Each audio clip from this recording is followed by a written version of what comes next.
तो स्टार्ट करते हैं इस लेक्चर में transport across the cell membrane. तो आखिर में मॉलिक्यूल्स का ट्रांसपोर्ट सेल मेम्ब्रेन के क्रॉस कैसे होगा भाई उसको देखेंगे।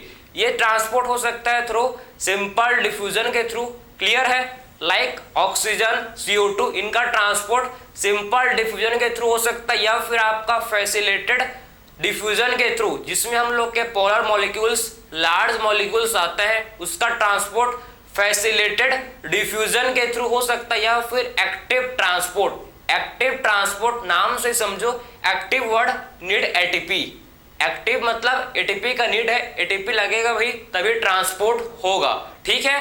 तो देखेंगे भाई कैसे होता है, क्या इसका मैकेनिज्म है उसको देखेंगे, ठीक है। चलो तो हम लोग कौन कौन से देखेंगे, इसमें हम लोग सबसे पहले बात करेंगे सिंपल डिफ्यूजन के बारे में, फिर फैसिलिटेड डिफ्यूजन, उसके बाद एक्टिव ट्रांसपोर्ट, ठीक है।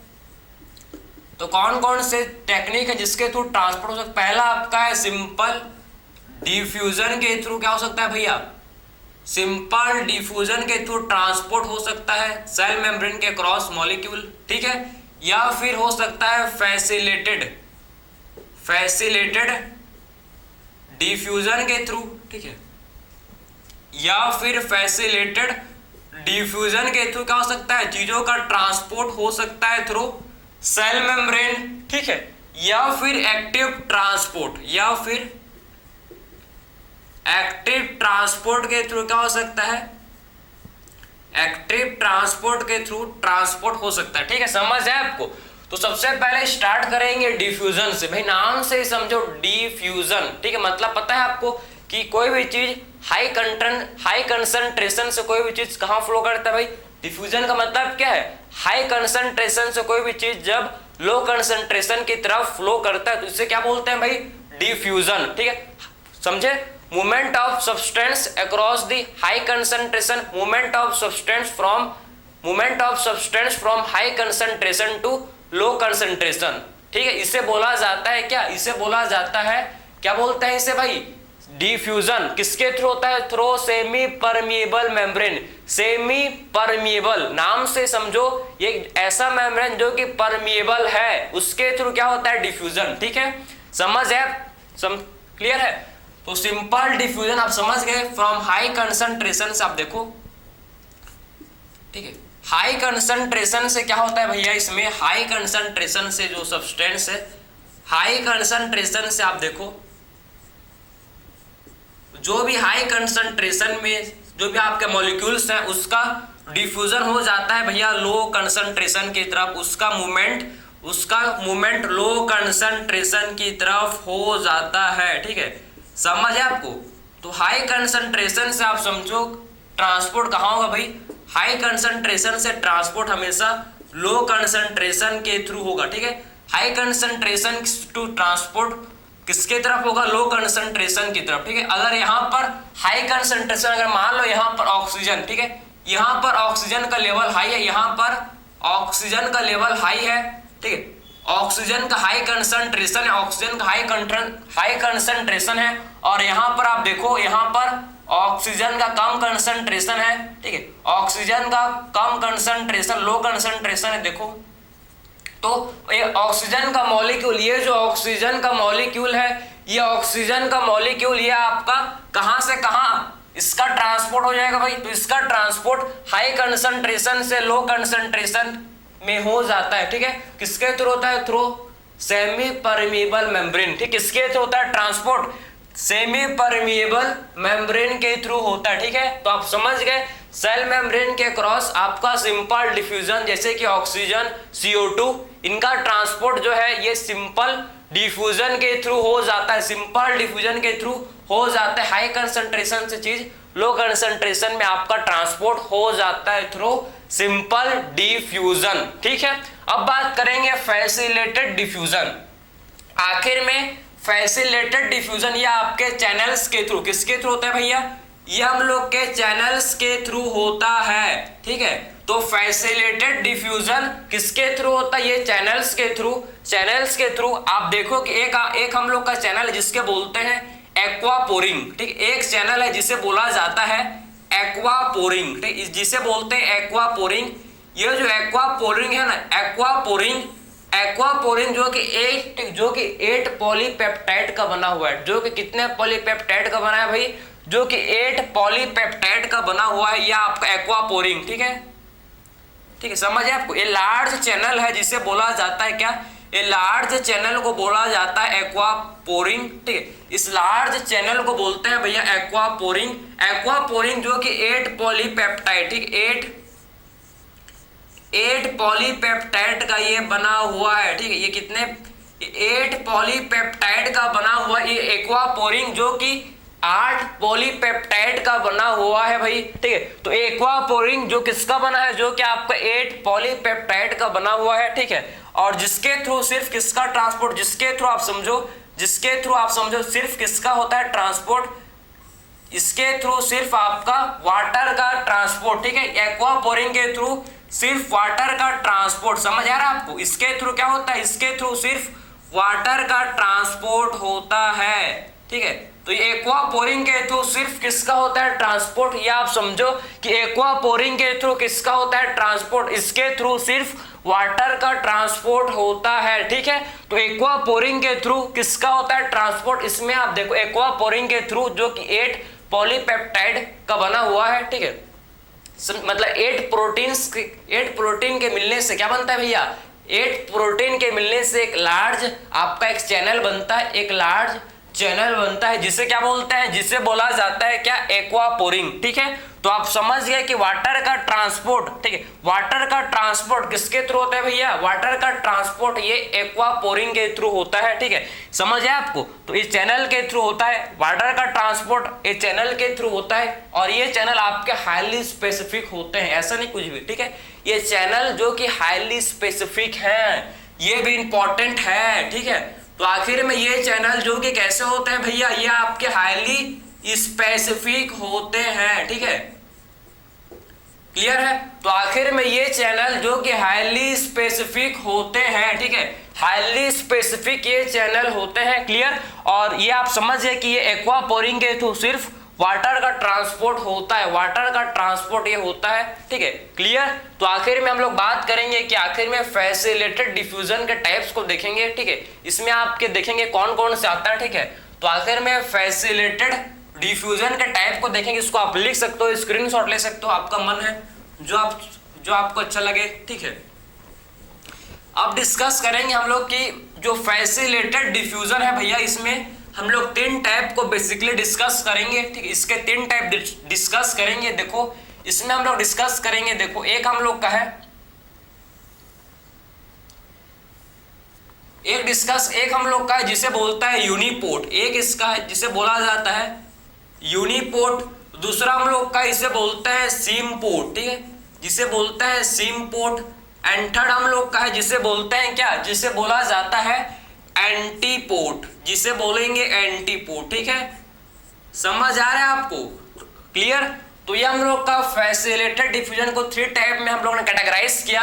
कौन कौन सा भैया, एक हम लोग ने बोला यूनिपोर्ट, सेकंड हम लोग ने बात किया सीमपोर्ट, एंड थर्ड हम लोग का इसे बोलते हैं क्या, थर्ड हम लोग का इसे बोला जाता है एंटीपोर्ट, इसे बोलते हैं। ठीक है, तो आखिर में यूनिपोर्ट, नाम से समझो यूनिपोर्ट। ठीक है, इसमें सिर्फ मतलब यूनिपोर्ट के थ्रू सिर्फ एक ही टाइप के मॉलिक्यूल्स का ट्रांसपोर्ट होगा। ठीक है, तो आखिर में यूनिपोर्ट के थ्रू ओनली एक ही टाइप के मॉलिक्यूल का, सिर्फ एक ही टाइप के मॉलिक्यूल का इसके थ्रू ट्रांसपोर्ट होगा। ठीक है, समझे आपको, समझे। Only one type of molecules passes through this. ठीक है, only one type of molecule, सिर्फ एक ही टाइप का molecule, only one type of molecule passes through this, ठीक है, समझे। इसके थ्रू एक ही टाइप का मॉलिक्यूल क्या होगा, इसके थ्रू एक ही टाइप का मॉलिक्यूल पास होगा। ठीक है, ये यूनिपोर्ट के थ्रू सिर्फ एक ही टाइप का मॉलिक्यूल क्या होगा भैया, सिर्फ एक ही टाइप का मॉलिक्यूल ये यूनिपोर्ट के थ्रू पास होगा। ठीक है, आपको समझ आया कि आपका सिर्फ एक ही टाइप का मॉलिक्यूल, आप समझो कि इस यूनिपोर्ट के थ्रू क्या होगा भैया, एक ही टाइप का मॉलिक्यूल ये सिर्फ यूनिपोर्ट के थ्रू ट्रांसपोर्ट होगा। ठीक है, तो सिर्फ एक ही टाइप का, या आप समझो कि एक ही टाइप का मॉलिक्यूल जो कि यूनिपोर्ट के थ्रू क्या होगा भैया, इसका ट्रांसपोर्ट होगा। एक ही टाइप का मॉलिक्यूल यूनिपोर्ट के थ्रू ट्रांसपोर्ट होगा, ठीक है। अब बात करेंगे सिम्पोर्ट, ठीक है। तो सिम्पोर्ट में आपको समझना है, सिम्पोर्ट में इसमें आपके टू मॉलिक्यूल्स का ट्रांसपोर्ट एक साथ होगा। इसमें क्या होगा भैया, टू मॉलिक्यूल्स का ट्रांसपोर्ट एक साथ होगा with the help of sodium ion.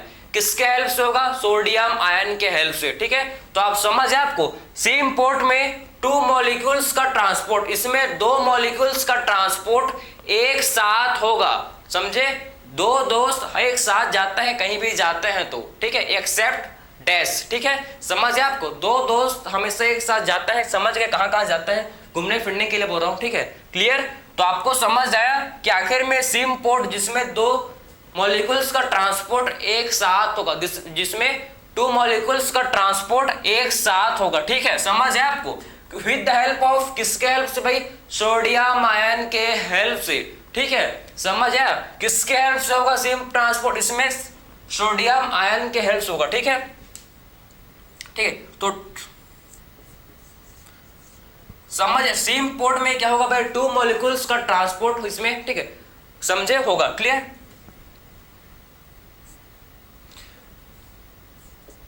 तो सेम ट्रांसपोर्ट, सेम पोर्ट में क्या देखे हम लोग, सेम पोर्ट में समझा कि transport of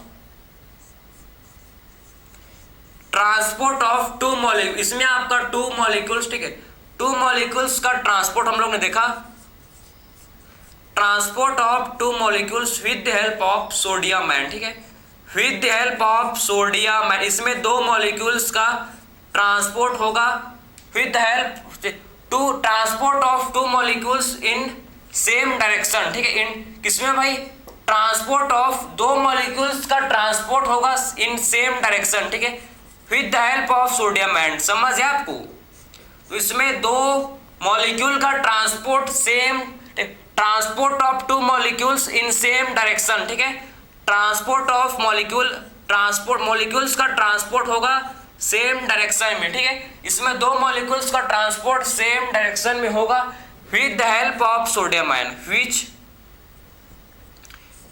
with the help of sodium ion. किसके हेल्प से भाई, with the help of sodium ion, ठीक है। सोडियम आयन के हेल्प से दो मॉलिक्यूल्स का ट्रांसपोर्ट एक ही डायरेक्शन में होगा, इसको बोलते हैं क्या, सिम्पोर्ट। एंटीपोर्ट किसे बोलेंगे भाई, एंटीपोर्ट किसे बोलेंगे, तो इसमें भी आपके दो मॉलिक्यूल्स का ट्रांसपोर्ट होता है, ट्रांसपोर्ट ऑफ टू मॉलिक्यूल्स, इसमें भी ट्रांसपोर्ट होता है टू मॉलिक्यूल्स का इन अपोजिट डायरेक्शन, किसमें, अपोजिट डायरेक्शन में, ठीक है, इन अपोजिट डायरेक्शन, क्लियर। इसमें अपोजिट डायरेक्शन में होता है ट्रांसपोर्ट, ठीक है। अपोजिट डायरेक्शन में क्या होता है भैया, एंटीपोर्ट, मतलब दो मॉलिक्यूल्स का ट्रांसपोर्ट अपोजिट डायरेक्शन में, ठीक है। Transport of two molecules in opposite direction में, नाम से समझो ना, सेम मतलब सेम, सिम मतलब सिम, ठीक है, समझ है आपको। तो सिम मतलब सेम डायरेक्शन में ट्रांसपोर्ट होगा, एंटी मतलब अपोजिट, ठीक, अपोजिट डायरेक्शन में ट्रांसपोर्ट होगा, ठीक है। तो सिम मतलब सेम डायरेक्शन में ट्रांसपोर्ट होगा, एंटी मींस अपोजिट डायरेक्शन में ट्रांसपोर्ट होगा, अपोजिट डायरेक्शन में ट्रांसपोर्ट होगा, समझ आया। तो यूनिपोर्ट में सिर्फ एक ही टाइप का मॉलिक्यूल का ट्रांसपोर्ट होगा, सिम्पोर्ट में टू टाइप के मॉलिक्यूल का ट्रांसपोर्ट होगा सेम डायरेक्शन में, एंड हम लोग का एंटीपोर्ट में टू मॉलिक्यूल्स का ट्रांसपोर्ट होगा, किसमें, अपोजिट डायरेक्शन में। क्लियर हो गया आपको, ठीक है। देखो आप देखो इसमें आपके, ठीक है, इसमें आप क्या आते हैं भैया, इसमें आपके सिम्पोर्ट में आता है, इसका एग्जांपल है, ठीक, इसमें आप क्या आता है, देखो इसमें क्या क्या एग्जांपल, इसका सोडियम, इसमें इसका एग्जांपल है सोडियम ग्लूकोज सिम्पोर्टर, ठीक है, सोडियम ग्लूकोज सिम्पोर्टर, इसका एग्जांपल है सोडियम ग्लूकोज सिम्पोर्टर, ठीक है, क्लियर है, सोडियम ग्लूकोज सिम्पोर्टर, क्लियर है। इसमें आते हैं सोडियम ग्लूकोज सिम्पोर्टर, इसमें आपके एग्जांपल है सोडियम, ठीक, अमाइनो एसिड सिम्पोर्टर, ठीक, इसमें आप क्या जाएंगे, सोडियम अमाइनो एसिड सिम्पोर्टर, क्लियर हो आपको। Amino acid symporter.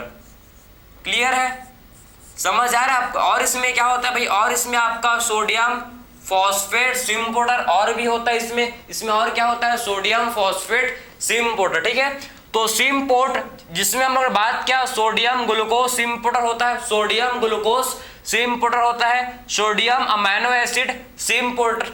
समझ आया, sodium glucose symporter, sodium amino acid symporter. ये कैसे काम करते हैं भाई, देखो ये आपका सेल मेम्ब्रेन, ये आपका सेल मेम्ब्रेन है। ठीक है, सेल मेम्ब्रेन पे क्या करेंगे भाई, ये क्या करते हैं समझो, ये क्या करते हैं, ये आपका सिम्पोर्टर है। ये क्या है भाई, ये सिम्पोर्टर है, सिम्पोर्टर है, ये सिम्पोर्टर है। ठीक है, ये सिम्पोर्टर है समझो। तो ये यहां पर ग्लूकोज आएगा, यहां पर आपका ग्लूकोज बाइंड करेगा, यहां पर आपका सोडियम बाइंड करेगा, यहां पर सोडियम, और सोडियम के साथ 2 ग्लूकोज करेंगे बाइंड। ठीक है, ये आपका ग्लूकोज, ये ग्लूकोज, ये ग्लूकोज। क्लियर है, ये ग्लूकोज, ये देखो ये ग्लूकोज है। ठीक, ये क्या है भाई, ग्लूकोज, और ये ग्लूकोज। समझ है आपको, तो एक सोडियम के साथ 2 ग्लूकोज आते हैं, समझ आया। तो ये आपके यहां पर, ये आपका यहां पर क्या हो जाएगा, ट्रांसपोर्ट, ये यहां पर क्या हो जाएगा, ट्रांसपोर्ट। समझा, ये यहां पर क्या हो जाएगा, ट्रांसपोर्ट। ये सेल मेम्ब्रेन है, ये सेल मेम्ब्रेन है समझो,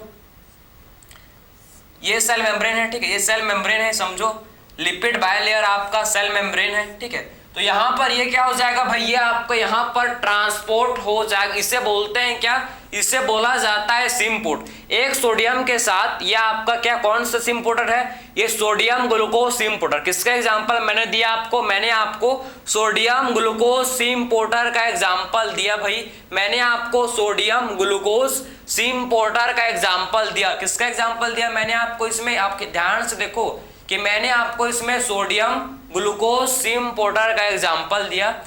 आप देख सकते हो कि ठीक है, कि एक सोडियम के साथ 2 ग्लूकोज का ट्रांसपोर्ट होता है। ठीक है, एक सोडियम के साथ इसमें, एक सोडियम के साथ इसमें 2 ग्लूकोज का ट्रांसपोर्ट होता है। ठीक है, अब बात करेंगे, ये भी आपका बिल्कुल सेम, आपका ये भी इसमें भी ना सोडियम अमीनो एसिड सिम्पोर्टर में भी सेम आपका एक सोडियम के साथ 2 अमीनो एसिड का क्या होगा, ट्रांसपोर्ट। ठीक है, सेम समझे, इसमें भी आपका सेम होगा, सोडियम अमीनो एसिड सिम्पोर्टर में भी सेम है। इसमें एक सोडियम के साथ 2 ग्लूकोज क्या कर जाएंगे भाई, इसका ट्रांसपोर्ट हो जाएगा। ठीक है, इसमें आपका एक सोडियम के साथ 2 ग्लूकोज का ट्रांसपोर्ट हो जाएगा। समझ है आपको, तो ये आपने समझ लिया सिम्पोर्टर के बारे में, sodium glucose symporter and sodium amino acid symporter के बारे में। अब बात करेंगे एंटीपोर्टर। एंटीपोर्टर में एग्जांपल है सोडियम प्रोटोन, सोडियम प्रोटोन एंटीपोर्टर। ठीक है, समझ है आपको, सोडियम प्रोटोन एंटीपोर्टर। ठीक है, एंटीपोर्ट, एंटीपोर्टर, ठीक, एंटीपोर्ट। समझ है आपको, सोडियम प्रोटोन एंटीपोर्ट। तो आखिर में सोडियम प्रोटॉन एंटीपोर्टर। ठीक है, सोडियम प्रोटॉन एंटीपोर्टर। तो आखिर में आपको समझना है भाई कि सोडियम प्रोटॉन एंटीपोर्टर जो है, सोडियम प्रोटॉन एंटीपोर्टर जो है समझो, ये आपका क्या करेगा, देखो ये आप क्या करेगा, देखो ध्यान से, ये एक तो ठीक, एक आप समझो कि एक तो ये बाइंड करेगा। ठीक, एक सेट देखो, ठीक है, एक तो ये बाइंड करेगा, देखो आप ध्यान से, ठीक है, ये आपका क्या है भैया, सोडियम प्रोटॉन एंटीपोर्टर। ठीक है, ये सोडियम प्रोटॉन एंटीपोर्टर, ये देखो ये है सोडियम प्रोटॉन एंटीपोर्टर। ठीक है, ये है सोडियम प्रोटॉन एंटीपोर्टर। ठीक है, ये तो एक बाइंड करेगा, एक इससे बाइंड करेगा, एक इसमें बाइंड करेगा, इधर देखो एक बाइंड करेगा भाई, एक तो बाइंड करे किससे, सोडियम से। ठीक, एक बाइंड करेगा सोडियम से और दूसरा ये बाइंड करे किससे, दूसरा ये बाइंड करे, एक बाइंड करेगा सोडियम से। ठीक, सोडियम आयन से बाइंड होगा एक साइड बाइंड होगा किससे, सोडियम आयन से। ठीक है, एक साइड ये सोडियम आयन से बाइंड होगा और सेकंड साइड ये आपका किससे, प्रोटॉन से। समझ है, ये दूसरा आपका दूसरा साइड देखो, ये प्रोटॉन से क्या होता है भाई, बाइंड। क्लियर है, समझ है आपको, इसे बोलते हैं एंटीपोर्ट। ये यहां हो जाएगा ट्रांसपोर्ट, ये यहां कर जाएगा और ये यहाँ हो जाएगा ट्रांसपोर्ट। ठीक है, क्लियर है, ये यहाँ का हो जाएगा ट्रांसपोर्ट, ये घूम जाएगा, ये घूम जाएगा एंटीपोटर। ठीक है, एंटीपोटर घूम जाएगा, एंटी अपोजिट डायरेक्शन में ट्रांसपोर्ट होगा। इसमें आप देखो, इसमें अपोजिट डायरेक्शन में ट्रांसपोर्ट होगा, समझ है, इसे बोलते हैं एंटीपोर्ट। इसे क्या बोलते हैं भैया? Sodium proton antiporter. ठीक है, सोडियम प्रोटॉन एंटीपोर्ट, या इसे आप एंटीपोटर बोल सकते हो। क्लियर है, आप सिंपल आपको समझ आया कि इसमें सिर्फ एक सोडियम के साथ एक ही मॉलिक्यूल्स का ट्रांसपोर्ट होगा, और कैसे होगा भैया? अपोजिट डायरेक्शन में। इसमें आप देखो, इसमें दो मॉलिक्यूल्स का ट्रांसपोर्ट एक साथ एक ही डायरेक्शन में हो रहा है। ठीक है, समझ है आपको? सेम पोर्ट में आप देखो, ये देखो यूनिपोर्ट का एग्जांपल नहीं है भैया, आप कंफ्यूज मत हो जाना कि यूनिपोर्ट में है तो। ठीक है, ये आपके सेम पोर्ट का एग्जांपल है, ये सेम पोर्ट का एग्जांपल है, सेम पोर्ट का एग्जांपल है, जिसमें आप खुद देखोगे टू मॉलिक्यूल्स का ट्रांसपोर्ट सेम डायरेक्शन में हो रहा है भैया। इसमें दो मॉलिक्यूल्स का ट्रांसपोर्ट सेम डायरेक्शन में हो रहा है, किसके हेल्प से? सोडियम आयन के हेल्प से। किसके हेल्प से इसमें ट्रांसपोर्ट हो रहा है भैया? इसमें सोडियम आयन के हेल्प से ट्रांसपोर्ट हो रहा है। ठीक है, अब इसके बाद हम लोग बात करेंगे एक्टिव ट्रांसपोर्ट के बारे में। ठीक है, अब बात करेंगे हम लोग एक्टिव ट्रांसपोर्ट। अब क्या देखेंगे भैया? Active transport. एक्टिव मींस आपको एटीपी चाहिए भाई, एटीपी का रिक्वायर्ड है। जब तक एटीपी है तभी आपका, एटीपी है तो काम करेगा भाई एक्टिव ट्रांसपोर्ट, एटीपी नहीं है तो यह काम नहीं करेगा। ठीक है, एक्टिव ट्रांसपोर्ट में बात करते हैं हम लोग, मेन हम लोग का होता है भैया सोडियम पोटेशियम पंप। ठीक है, सोडियम पोटेशियम पंप के थ्रू क्या होता है भैया? Active transport. यह आपको सबको पता है कि सोडियम पोटेशियम पंप के थ्रू क्या होता है? Active transport. ठीक है, सोडियम पोटेशियम पंप के थ्रू एक्टिव ट्रांसपोर्ट। ये सेल है भाई, आप देखो ध्यान से, ये सेल है।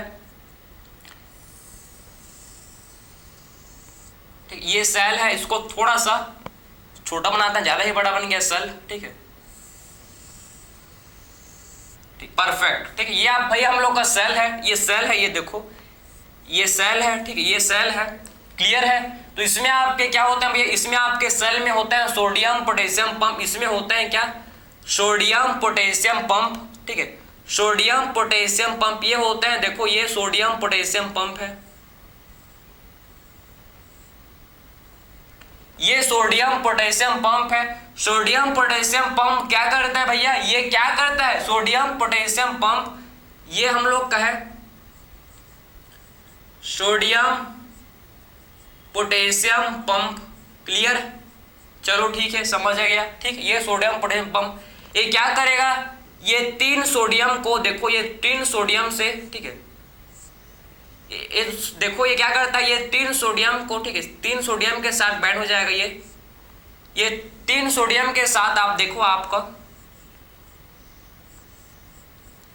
पहले मैं इसको बना रहा हूं अच्छे से। ठीक है, जिससे आपको समझ आए, जिससे आपको समझ आए। ठीक है, ये देखो, ठीक है, ये आपका क्या बन गया भाई? ये हम लोग का सोडियम पोटेशियम पंप बन गया, ये सोडियम पोटेशियम पंप। ठीक है, सोडियम पोटेशियम पंप। ठीक है, क्लियर है। तो ये क्या करता है भाई? ये सोडियम पोटेशियम पंप इनसाइड, अंदर सेल के अंदर देखो ये क्या करता है? थ्री सोडियम के साथ ये क्या करता है भाई? ये 3 सोडियम के साथ बाइंड करता है, ये 3 सोडियम के साथ बाइंड कर जाता है, 3 सोडियम के साथ ये, आप खुद देखो कि ये 3 सोडियम के साथ ये बाइंड कर गया इनसाइड। ठीक, समझ है। और आउटसाइड सेल के बाहर ये देखो, ये आपका 2 पोटेशियम के साथ ये बाइंड कर गया। जब एक एटीपी यूटिलाइज करके क्या करता है भैया? एक एटीपी को यूटिलाइज करके ये क्या करता है? 3 सोडियम को बाहर भेजता है, सेल के बाहर भेजता है, और 2 पोटेशियम को सेल के अंदर लेकर आता है। समझ है आपको? ये क्या करता है? ये 3 सोडियम को क्या करेगा भाई? ये 3 सोडियम को सेल के बाहर भेज देगा और 2 पोटेशियम को सेल के अंदर लेकर आ जाएगा। देखो कैसे भाई, देखो ठीक है, कैसे लेकर आएगा आप देखो। ठीक है, समझ है आपको? ये क्या करेगा भाई? ये एक, ठीक है, 1 एटीपी का यूज करके, ये कितना एटीपी यूज करेगा? 1 एटीपी का यूज करके क्या करेगा? 3 सोडियम को सेल के बाहर भेज देगा। 3 सोडियम आयन को आप देखो, 3 सोडियम को क्या करेगा भैया, ये सेल के बाहर भेज देगा और 2 पोटेशियम को सेल के अंदर लेकर आ जाएगा। ठीक है, 3 सोडियम को सेल के बाहर भेज देगा और 2 पोटेशियम को सेल के अंदर लेकर आ जाएगा। ठीक है, तो ये देखो आपका ये सोडियम पोटेशियम पंप आप देखो। ठीक है, ये देखो हम लोग का सेल, ठीक है, ये सेल है। ठीक है, और ये सोडियम पोटेशियम पंप ये है सोडियम पोटेशियम पंप। ये क्या किया भाई, ये देखो, ठीक है, ये देखो ये सोडियम पोटेशियम पंप आपको देखना है भाई। सोडियम पोटेशियम पंप ये क्या किया, देखो ये जो सोडियम पोटेशियम पंप है ना, ये सोडियम पोटेशियम पंप ये, ठीक है, तो ये जो सोडियम पोटेशियम पंप है आप ध्यान से देखो। ठीक है, सोडियम पोटेशियम पंप ये ध्यान से आप देखो, ये क्या करता है भाई, तो सोडियम पोटेशियम पंप क्या करेगा, ध्यान से आप देखो कि सोडियम पोटेशियम पंप क्या करेगा भाई, आप ध्यान से देखो, ये देखो ये 2 सोडियम को, ठीक है, ये 2 सोडियम को आप ध्यान से देखो कि क्या क्या भाई, 2 सोडियम को आप देखो, मतलब सॉरी 2 पोटेशियम को ये सेल के अंदर ले आया, ये 2 पोटेशियम को सेल के अंदर ले आया और 3 सोडियम को ये सेल के बाहर ले गया। देखो ये बन गया। ठीक है, ये सोडियम पोटेशियम पंप क्या किया भाई, ये 2 पोटेशियम को सेल के अंदर ले आया, 2 पोटेशियम को सेल के अंदर ले आया और 3 सोडियम को सेल के बाहर ले गया। ये इसका फंक्शन, ये इसका क्या है भाई, ये इसका फंक्शन है। समझे, ये क्या करता है, समझे आपको कि आखिर में सोडियम पोटेशियम पंप कैसे काम करता है भाई, कि ये 3 सोडियम को सेल के बाहर ले जाता है और 2 पोटेशियम को सेल के अंदर लेकर आ जाता है। ठीक है, 3 पोटेशियम, समझ है आपको कि 3 सोडियम को सेल के बाहर निकाल देता है, सेल के बाहर निकाल देता है, ठीक है, लेके चल देता है और 2 पोटेशियम को अंदर लेके आता है। तो इससे क्या होगा भाई, इससे क्या होगा समझो, इससे आउटसाइड, ठीक है, आउटसाइड सेल के बाहर, भाई ये सेल का इनसाइड है, ये सेल का अंदर वाला पार्ट है और ये सेल का बाहर। ठीक है, आउटसाइड मतलब एक्स्ट्रा सेलुलर स्पेस है भाई। सेल के बाहर वाले स्पेस को क्या बोलते हैं, एक्स्ट्रा सेलुलर स्पेस। जो सेल के बाहर का स्पेस इसे क्या बोलते हैं, एक्स्ट्रा सेलुलर स्पेस। सबको पता है कि सेल के बाहर जो स्पेस है इसे क्या बोलते हैं, सेल के बाहर के स्पेस को बोला जाता है एक्स्ट्रा सेलुलर स्पेस। और सेल के अंदर के स्पेस को क्या बोलते हैं भाई, इंट्रा सेलुलर स्पेस। ठीक है, इंट्रा सेलुलर स्पेस। भाई सेल है, सेल के बाहर जो स्पेस है इसे एक्स्ट्रा सेलुलर स्पेस। सेल है, सेल के अंदर के स्पेस को इंट्रा सेलुलर स्पेस। ठीक है, तो सेल के बाहर के स्पेस को extra cellular space and cell के अंदर के, सेल का जो अंदर का स्पेस इसे क्या बोलते हैं, इंट्रा सेलुलर स्पेस इसे बोलते हैं। तो आप समझो कि आखिर में सोडियम पोटेशियम पंप के चलते, ये सोडियम पोटेशियम पंप के चलते क्या होता है, ठीक है, सेल के अंदर आप समझो सोडियम पोटेशियम पंप के चलते क्या होता है, सेल के अंदर आपको समझना है कि पोटेशियम आयन का कंसंट्रेशन ज्यादा होता है। ठीक है, पोटेशियम आयन का कंसंट्रेशन ज्यादा होता है सेल के अंदर और आउटसाइड द सेल मतलब एक्स्ट्रा सेलुलर स्पेस में सोडियम आयन का कंसंट्रेशन ज्यादा होता है। समझे, आउटसाइड द सेल क्या होता है भैया, सोडियम आयन का कंसंट्रेशन ज्यादा होता है because of sodium potassium pump, because of sodium potassium pump. ठीक है, सोडियम पोटेशियम पंप के चलते बाहर जो है, बाहर आप देखो आउटसाइड, ठीक है, यहां पर आपका सोडियम का कंसंट्रेशन ज्यादा होता है और पोटेशियम का कंसंट्रेशन कम होता है। समझ है आपको, ठीक है, मतलब सेल के बाहर मतलब एक्स्ट्रा सेलुलर स्पेस, सेल के बाहर मतलब एक्स्ट्रा सेलुलर स्पेस में देखो कि सोडियम का कंसंट्रेशन क्या होता है, सोडियम आयन का कंसंट्रेशन ज्यादा होता है और पोटेशियम आयन का कंसंट्रेशन कम होता है because of sodium potassium pump. Cell के अंदर आप देखो कि इसके अंदर क्या है भैया, पोटेशियम आयन का कंसंट्रेशन ज्यादा है और इसके अंदर क्या होता है, सोडियम का कंसंट्रेशन कम होता है। ठीक है, बहुत कम। ठीक है, सेल के अंदर आप देखो पोटेशियम आयन का कंसंट्रेशन ज्यादा है और सोडियम आयन का कंसंट्रेशन कम होता है because of sodium potassium pump. Sodium potassium pump के चलते ये आपका होता है। ठीक है, ये आपका सोडियम पोटेशियम पंप के चलते ये होता है। क्लियर हो गया आपको? ये आपको समझ आया क्या कि सेल के बाहर आखिर में पोटेशियम आयन का कंसंट्रेशन ज्यादा मतलब कम क्यों है, सोडियम आयन कंसंट्रेशन ज्यादा क्यों है? क्योंकि because of sodium potassium pump. एक एटीपी का यूटिलाइज करेगा और काम करेगा, एक एटीपी को यूटिलाइज करके ये काम करेगा, ठीक है। एक्टिव ट्रांसपोर्ट दो टाइप का होता है भाई, एक होता है प्राइमरी एक्टिव ट्रांसपोर्ट, एक होता है secondary active transport. Primary active transport direct ATP का यूटिलाइज करता है, ठीक है, डायरेक्ट एटीपी का यूटिलाइज करके ये ट्रांसपोर्ट करेगा, ठीक है। अगर डायरेक्ट एटीपी को यूटिलाइज करके ट्रांसपोर्ट करता है, भाई ट्रांसपोर्ट होता है, डायरेक्ट एटीपी को यूटिलाइज करके ट्रांसपोर्ट होता है, तो इसे बोलते हैं क्या, primary transport, primary active transport. और सेकेंडरी एक्टिव ट्रांसपोर्ट में इनडायरेक्ट क्या होता है भाई, इसमें इनडायरेक्ट एटीपी का यूटिलाइजेशन, मतलब इसमें इनडायरेक्ट एनर्जी का क्या होता है, इसमें यूटिलाइज होता है। मतलब ये जो सेकेंडरी एक्टिव ट्रांसपोर्ट है ये डायरेक्ट एटीपी को यूटिलाइज नहीं करता, secondary active transport direct ATP का यूटिलाइज नहीं करता। ये जो प्राइमरी एक्टिव ट्रांसपोर्ट है, इससे जो एनर्जी मिला है उसको यूज करके, उससे जो एनर्जी आपका है उसको यूज करके क्या करता है, अपना काम करता है। समझ है आपको? तो प्राइमरी एक्टिव ट्रांसपोर्ट जो डायरेक्ट एनर्जी को यूज करता है, और सेकेंडरी एक्टिव ट्रांसपोर्ट जो कि इनडायरेक्टली एनर्जी को यूटिलाइज करता है। समझ है आपको?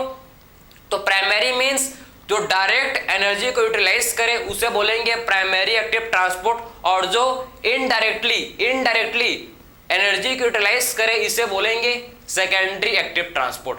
दो टाइप का ट्रांसपोर्ट होता है, ठीक है। ये आपको समझ आया कि primary active transport and secondary active transport. Primary means जो डायरेक्ट एनर्जी को यूटिलाइज करके ट्रांसपोर्ट करे इसे प्राइमरी, और जो इनडायरेक्टली यूटिलाइज करे एनर्जी को और ट्रांसपोर्ट करे उसे बोलेंगे सेकेंडरी एक्टिव ट्रांसपोर्ट, ठीक है। तो प्राइमरी एंड सेकेंडरी दो टाइप का है भैया, एक होता है प्राइमरी और दूसरा होता है जिसे बोलते हैं क्या, सेकेंडरी, ठीक है। दूसरा होता है सेकेंडरी, ठीक है। तो primary and secondary active transport, ठीक। तो ये हम लोग ने डिस्कस किया कि आखिर मेम्ब्रेन के थ्रू, ठीक है, मेम्ब्रेन के अक्रॉस ट्रांसपोर्ट कौन कौन से मेथड्स हैं जिसके थ्रू मेम्ब्रेन के अक्रॉस ट्रांसपोर्ट होता है। समझ आपको? तीन टाइप के में हम लोग ने मेथड के बारे में डिस्कस किया। सबसे पहले सिंपल डिफ्यूजन के थ्रू ट्रांसपोर्ट हो सकता है, जिसमें जो कि पैसिव ट्रांसपोर्ट है, इसमें एटीपी का यूटिलाइजेशन नहीं होता, ठीक है। सिंपल डिफ्यूजन जो कि आपका पैसिव ट्रांसपोर्ट है, इसमें एटीपी का यूटिलाइजेशन नहीं होता, ठीक है। फैसिलिटेड डिफ्यूजन जो कि आपका, ये भी आपका क्या है, पैसिव ट्रांसपोर्ट, इसमें भी एटीपी का यूटिलाइजेशन नहीं होता, ठीक है, क्लियर है। और एक्टिव ट्रांसपोर्ट जिसमें एटीपी का यूटिलाइजेशन होता है, इसमें आपके सोडियम पोटेशियम पंप और भी बहुत सारे पंप आते हैं जिसमें एटीपी का यूटिलाइजेशन करके क्या होता है, एनर्जी का ट्रांसपोर्ट, बिना एटीपी का यूज करे इसमें, बिना एनर्जी का यूज करे इसमें क्या नहीं होगा भाई, ट्रांसपोर्ट नहीं होगा, ठीक है। दो टाइप के active transport, primary active transport and secondary active transport, clear है। तो ये हम लोग ने transport across the cell membrane को कंप्लीट डिस्कस किया, सारा चीज कौन कौन से मेथड है के थ्रू ट्रांसपोर्ट होता है, सब चीज को डिस्कस किया। तो मिलता है नेक्स्ट लेक्चर में, थैंक यू।